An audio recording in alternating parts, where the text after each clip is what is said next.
कितनी अचंभे वाली बात है ना कि रेशम जितना महीन और मुलायम कपड़ा एक कीड़े जैसी आम सी चीज से बनता है। इससे हमें पता चलता है कि प्रकृति कितनी निराली है। क्या आपने कभी सोचा है कि कैसे इंसान ने कीड़े से रेशम बनने तक की प्रक्रिया के बारे में सोचा होगा? कैसे पता लगाया होगा कि सामान्य से दिखने वाले कीड़े से रेशम प्राप्त किया जा सकता है? आज के इस वीडियो में हम जानेंगे कि एक सामान्य से दिखने वाले कीड़े से रेशम कैसे तैयार किया जाता है।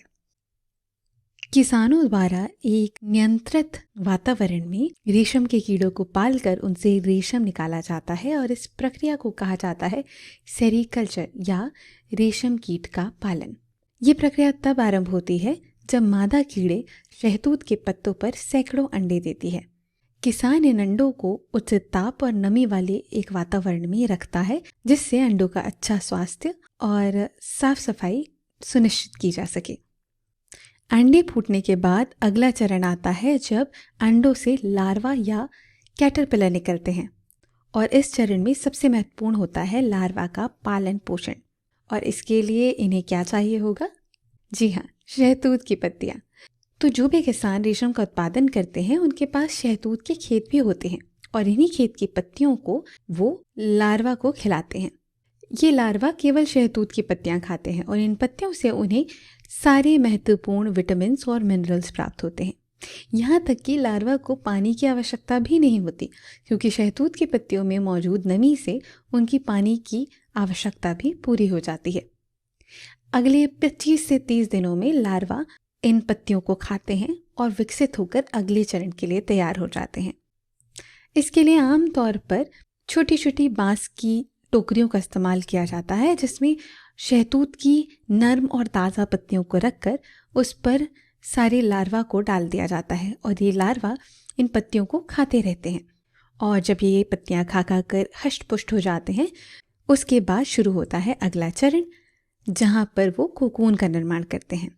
इसके लिए लार्वा को कोकून फार्म में ले जाया जाता है। कोकून फार्म दरअसल कुछ इस प्रकार की संरचनाएं होती हैं जहां पर लार्वा आसानी से कोकून का निर्माण कर सके।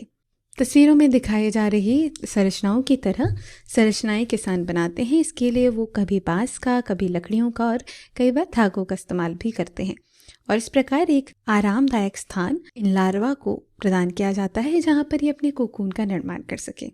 कोकून बनाने के लिए लार्वा अपने रेशम ग्रंथियों से रेशम के धागों का स्राव करते हैं और अपने आसपास कोकून का निर्माण कर लेते हैं। रेशम उत्पादन में अगला चरण होता है जब रेशम को कोकून में से अलग किया जाता है। इसके लिए कोकून को सुखाया जाता है और कई जगहों पर इसे गर्म पानी में उबाला भी जाता है जिससे कोकून के अंदर के लार्वा मर जाते हैं और उसके बाद कोकून में से रेशम के रेशों को अलग कर लिया जाता है। ये प्रक्रिया बहुत ही महत्वपूर्ण होती है क्योंकि यदि रेशम के कीड़े कोकून में से बाहर निकल आते हैं तो इस प्रक्रिया में वो रेशम के धागों को काट देते हैं और इस स्थिति में निकलने वाला रेशम अच्छी गुणवत्ता का और लंबा नहीं होता। इसलिए कोकून में से कीड़ों के बाहर निकलने से पहले ही कोकून में से रेशम के रेशों को अलग कर लिया जाता है। इन लंबे रेशों को इसके बाद अलग अलग रंगों से रंगा जाता है जिसके बाद रेशम का धागा प्राप्त करने के लिए इन रेशों की रीलिंग या कताई की जाती है और इन्हें धागों में परिवर्तित कर दिया जाता है। तो ये थी रेशम के कीड़े से रेशम बनने की एक अद्भुत प्रक्रिया। तो चलिए जल्दी से इसके अलग अलग चरणों को एक बार फिर देख लेते हैं। सबसे पहले मादा कीड़ा सैकड़ों की संख्या में अंडे देता है। ये अंडे शहतूत की पत्तियां खा खा कर विकसित हो जाते हैं जहाँ लार्वा का पोषण होता है। विकास के बाद इन्हें कोकून फार्म में ले जाया जाता है जहाँ पर ये अपने आसपास कोकून का निर्माण कर लेते हैं। इसके बाद कोकून को सुखाकर या उबालकर कीड़ों को मार दिया जाता है और कोकून से रेशम को अलग कर लिया जाता है। इन रेशम के रेशों को अलग अलग रंगों से रंगा जाता है और जिसके बाद कताई या रीलिंग करके इनसे रेशम का धागा बना लिया जाता है और इन धागों का ही इस्तेमाल करके बुनकर रेशम के बहुत ही सुंदर सुंदर वस्त्र तैयार करते हैं।